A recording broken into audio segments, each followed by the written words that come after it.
आज के इस मॉडर्न जमाने में ना यहाँ पे आप कुछ भी ओन नहीं करते हो। एग्जैक्टली में सारी जो चीजें रहती है ना कहीं सब्सक्रिप्शन पे ली जाती है। अगर हम लोग सब्सक्रिप्शन की थोड़ी हिस्ट्री पे बात करें ना तो यहाँ पे क्या होता था, एक जमाने में आप लोगों ने टेलीकॉम के रिचार्जेस कराते थे, यानी कि अपना सिम कार्ड लिया, उसे अगर कंटिन्यू करना है बात करने के लिए तो आपको हर महीने एक रिचार्ज कराना पड़ेगा। ये भी एक सब्सक्रिप्शन का एक तरीका था जिसके अंदर आप एक तरह से एक मोबाइल फोन किया, उसके नंबर के साथ बंध गए और आप फिर आगे चल के उससे बंद नहीं कर सकते क्योंकि अपने सभी दोस्तों को आपने वो नंबर दे रखा है। उसके अलावा बैंक के ओटीपी और कम्युनिकेशन के लिए बहुत ज्यादा जरूरी है। और इसके बाद यहाँ पर क्या हुआ कि टेलीकम्युनिकेशन की कंपनीज यहाँ पे मार्केट में कम होने लगी और सिर्फ गिनी चुनी कंपनीज ही है मार्केट में। और आज के समय में वो अपने हिसाब से रेट बढ़ाते हैं और उन्हें इस बात का पूरी तरीके से कॉन्फिडेंस है कि यहाँ पे आप कितना भी वो रेट बढ़ा ले, वो आप अपना जो नंबर है आप चेंज नहीं करने वाले। एक जो आपका प्राइमरी नंबर है वो यहाँ पर रहेगा और उससे वो हमेशा तक पैसे यहाँ पे बनाते रहेंगे क्योंकि आप एक तरह से उनकी जो सर्विस है वो किराए पे ले रहे हो। और यही पे जो सब्सक्रिप्शन का जो ट्रैप होता है ना वो यहाँ पे समझ में आता है। हालांकि टेलीकॉम वाले सेक्टर में चीज समझ में भी आती है क्योंकि एग्जैक्टली में लाइसेंस भी कंपनीज को लेना पड़ता है और वो अपनी जो सर्विस एक तरह से आपको यहाँ पे किराए पे दे रही है। लेकिन बाकी जगह भी जो सब्सक्रिप्शन का तरीका है वो काफी ज्यादा बदलता जा रहा है। जैसे की बात करें ओटीटी एप्स को, एक जमाने में जब इंडिया में नेटफ्लिक्स या प्राइम वीडियो आए थे तो उनको यहाँ पे ये समझाया जाता था कि यार आपको ना इतना सारा खर्चा टीवी चैनल्स के लिए, केबल टीवी के लिए देने की जरूरत नहीं है।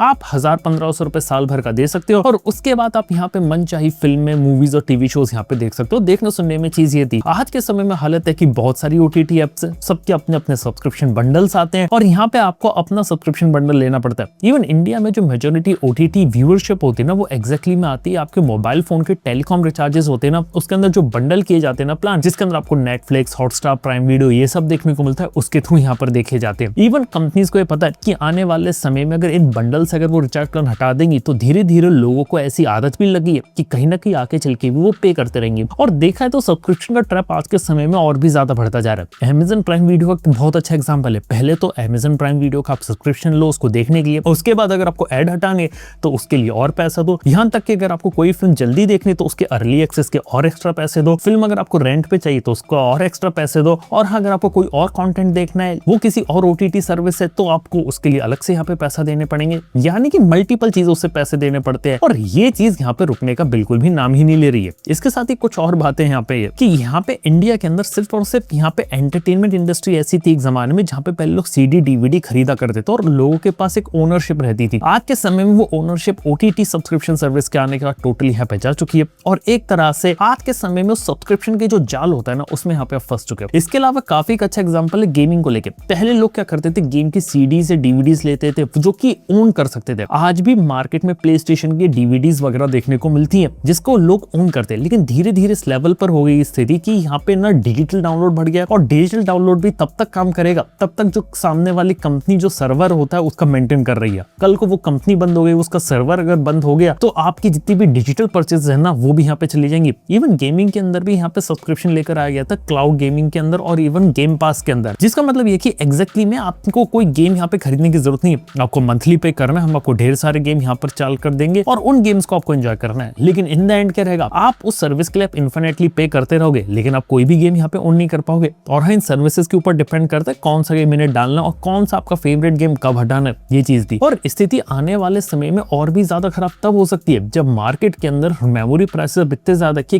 पीसी असेंबल करने में भी दिक्कत आ रही है। गेमिंग कंसोल आकर महंगे हो रहे हैं तो और किसी को फ्यूचर में हाई एंड पीसी या हाई एंड गेमिंग करनी है तो शायद हो सकता है फ्यूचर में उसके लिए भी ये लोग यहाँ पे बोले कि आप सब्सक्रिप्शन पे पीसी यहाँ पे हमारे साथ रेंट पे ले ले, या फिर उससे भी बेटर क्यों ना हम आपको क्लाउड पीसी यहाँ पे बेच दे, क्लाउड गेमिंग बेच दे कि आपके इंटरनेट से कनेक्टेड रहेगा और सारी की सारी चीजें ना वो हम अपने सर्वर पे चलेंगे। ये भी एक सब्सक्रिप्शन का एक तरीका हो जाता है। और सब्सक्रिप्शन की जो जंग है ना यहाँ पे इसी लंप पे नहीं रुक रही, यहाँ पे सॉफ्टवेयर इंडस्ट्री में भी है। जैसे की बात करें अडोबी जैसी कंपनी अपना क्रिएटिव क्लाउड बेस्ड, इसमें अडोबी प्रीमियर और फोटोशॉप जैसे सॉफ्टवेयर होते हैं, लेकिन उसके लिए ना वो मंथली चार्ज करते और ईयरली चार्ज करती है, यानी कि उसको भी सब्सक्रिप्शन मॉडल में आपको किराए पर देती है। और उसके अंदर अगर सब्सक्रिप्शन हटाना हो ना तो कई बार हटाने के भी पैसे लगते हैं। Same case with Microsoft, multiple services होती है। एप्पल के साथ बात करें तो एप्पल टीवी हो गया, एप्पल म्यूजिक हो गया, एप्पल का iCloud सर्विस हो गया। गूगल में बात करें तो गूगल का AI का सब्सक्रिप्शन हो गया। आज के समय में चैट जीपीटी का सब्सक्रिप्शन है, यहाँ तक कि गूगल ड्राइव का सब्सक्रिप्शन भी बेचा जाता है। और जो ऑनलाइन स्टोरेज, क्लाउड स्टोरेज बेचा जाता है ना उसमें तो अलग ही खेल है। आप यहाँ पे सब्सक्रिप्शन लेके स्टोरेज सिर्फ रेंट पे लेते हो और अपना डेटा वहां स्टोर करते हो। आपको क्या लगता है आपका डेटा वहां पे सेफ रहेगा? वेल, जब तक आप पैसा देते रहोगे आपका डेटा वो सेफली यहाँ पे रखेंगे, लेकिन जिस दिन आपने पैसा देना बंद किया उसके बाद उस कंपनी के हाथ में कि उस डेटा का क्या करना है, कब तक रखना और कब उसे यहाँ पे डिलीट कर देना है। यानी कि आप स्टोरेज होती है ना उसे भी एक तरह से यहाँ पे रेंट पे ले रहे हो। देखो, सब्सक्रिप्शन का जो मॉडल रहता ना एक जमाने में बहुत ही देखने में सही लगता था कि आपको ना अपफ्रंट ढेर सारी फीस नहीं देनी, आपको बस थोड़ा थोड़ा पैसा हर महीने देना है, यानी कि आपको एकदम से कोई बड़ी चीज देनी नहीं है। और अगर आप थोड़ा थोड़ा पैसा यहाँ पे देते रहोगे तो आप सर्विस का एंजॉय कर सकते हो, यानी कि नेटफ्लिक्स का अच्छा एग्जांपल कि आपको हर महीने पैसे देना, आप ढेर सारी फिल्म अपने हिसाब से जब देखना चाहो देख सकते हो। प्रॉब्लम ये रहती है ना कि सब्सक्रिप्शन का कोई अंत नहीं है। हमने एक बार एक सब्सक्रिप्शन के ट्रैप में फंसे, फिर दूसरे ट्रैप में फंसे, और एक के बाद एक लगातार सब्सक्रिप्शन के ऊपर हम रिलाई करते जा रहे हैं। यानी कि सब्सक्रिप्शन एक ऐसी चीज होगी जिसके बगैर आप कोई अच्छी सर्विस यहाँ पे ले ही नहीं सकते। अगर आपको एक लंबे समय तक किसी सर्विस को यूज करना, उसके लिए हमेशा पैसे देते रहने पड़ेंगे, और आप खुद सोच के देखिए थोड़ा थोड़ा करके लॉन्ग रन में आप यहाँ पे कितने ज्यादा पैसे यहाँ पर दे देंगे, इससे बेटर उसे खरीद ही नहीं लेते, ये चीज है। और आज के समय में बड़ी बड़ी कंपनीज को समझ में आया कि एग्जैक्टली में कोई प्रोडक्ट एक बार बेच के उन्हें मुनाफा नहीं होता, उन्हें यहाँ पे प्रॉफिट तब होता है जब आपसे कंटिन्यूसली रिकरिंग रूप से पैसा आता रहे। इस वजह से हर एक कंपनी कोई ना कोई आपको सब्सक्रिप्शन सर्विस यहाँ बेचना शुरू कर देती है। इसका यूएसए में बहुत एग्जांपल, यूएसए में मल्टीपल कंपनीज है, मल्टीपल स्ट्रीमिंग कंपनीज है। इवन जो नेटफ्लिक्स जो यहाँ पे यूएसए में बहुत पॉपुलर है, वो भी अपने रेट उसने यूएसए में इंक्रीज कर दिया। अब इंडिया में कब तक इंक्रीज करेगा कि नहीं करेगा ये नहीं पता, लेकिन यहाँ पर भी वो चीजें हुई है। और देखा जाए ना तो सब्सक्रिप्शन का एक काफी बड़ा नुकसान रहता है कि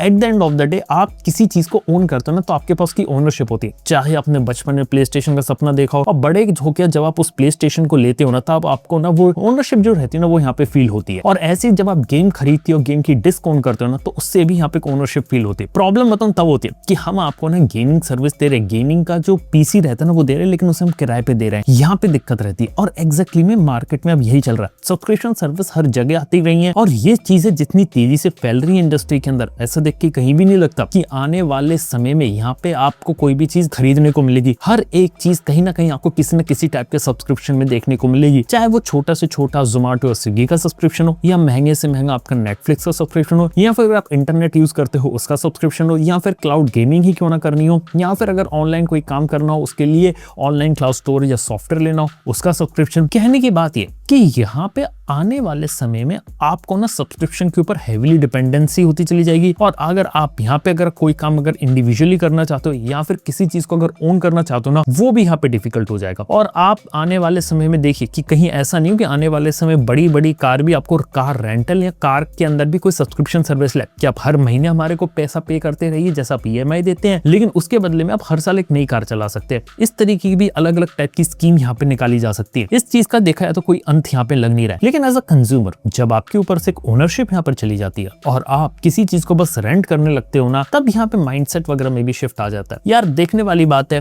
फ्यूचर तो ये लग रहा है कि आने वाले समय में हम शायद कुछ भी यहाँ पर ओन नहीं करेंगे और शायद जितनी भी डिजिटल सर्विस और डिजिटल प्रोडक्ट्स होते हैं वो सब के सब कहीं ना कहीं किसी ना किसी सब्सक्रिप्शन के रूप में यहाँ पे जुड़े रहेंगे। बाय द वे, आप में से कितने सारे लोगों ने कितनी चीजों का सब्सक्रिप्शन ले रखा है उसका एक बार हिसाब लगाना और बताना कि आप उसके लिए हर महीने यहाँ पर कितना पे कर रहे हो। कई बार कुछ केसेस में कई लोग जरूरत से ज्यादा पे कर देते हैं और कई बार लोग भूल भी जाते हैं कि वो किस किस चीजों के लिए पे कर रहे हैं, क्योंकि मार्केट में ना ये भी एक चीज यहाँ पे बन के बैठी हुई है। ठीक है, इस बारे में अपना बात जो है नीचे कमेंट बता सकते हैं आप लोग। थैंक यू बने रहने के लिए। मैं काफी इंटरेस्टिंग वीडियोस पे काम कर रहा हूँ तो उनके ऊपर भी हम बात करते रहेंगे। मैं आपसे मिलता हूँ अपने नेक्स्ट वीडियो के अंदर। Good bye.